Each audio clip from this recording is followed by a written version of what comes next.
10-15 minute রেখে দেবো এবার ঢাকা দিয়ে।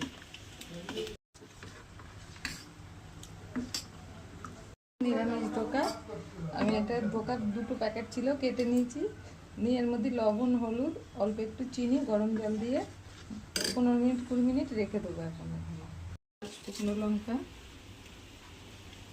কাঁচা লঙ্কা, আদা আর 2টো টমেটো এর সাথে পেস্ট করে নেব।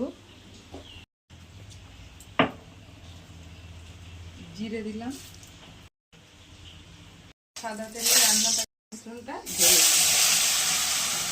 যদি ননস্টিকের কড়াই হতো আটকাতো না, আমার তো ননস্টিকের কড়াই না, এটা তার জন্য একটু আটকে যাচ্ছে। আপনাদের যদি ননস্টিকের কড়াই থাকে ওতে করবেন, খুব ভালো হবে। এবারে থালার মধ্যে ঢেলে দেবো। পিস করে কেটে নেবো, আপনাদের মন পছন্দ মতো পিস করবেন, আমি বরফির আকারে কাটবো।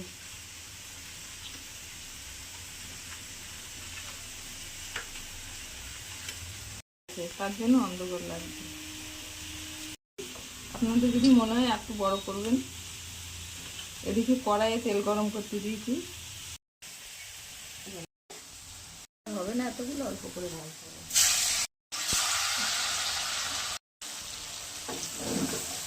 এগুলো হয়ে গেছে, যে নেবো আমি আলু পটল দিয়ে করবো।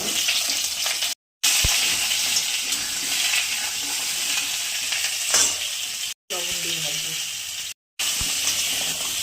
এবার আলু কেটে রেখেছি, আলুগুলো একটু ভেজে নেবো।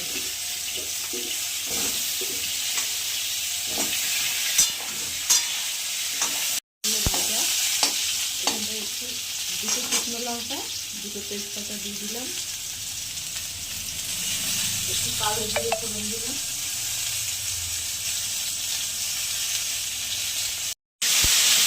একটু জল দেবো, লবণ হলুদ দিয়ে এবার কষাবো। লবণ দিলাম, চিনি দিলাম, জল ঝোলটা ফুটলি তারপরে ধোকার বড়াগুলো দেবো।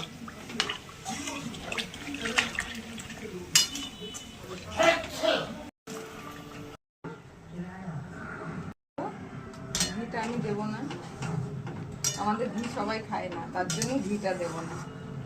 দেবো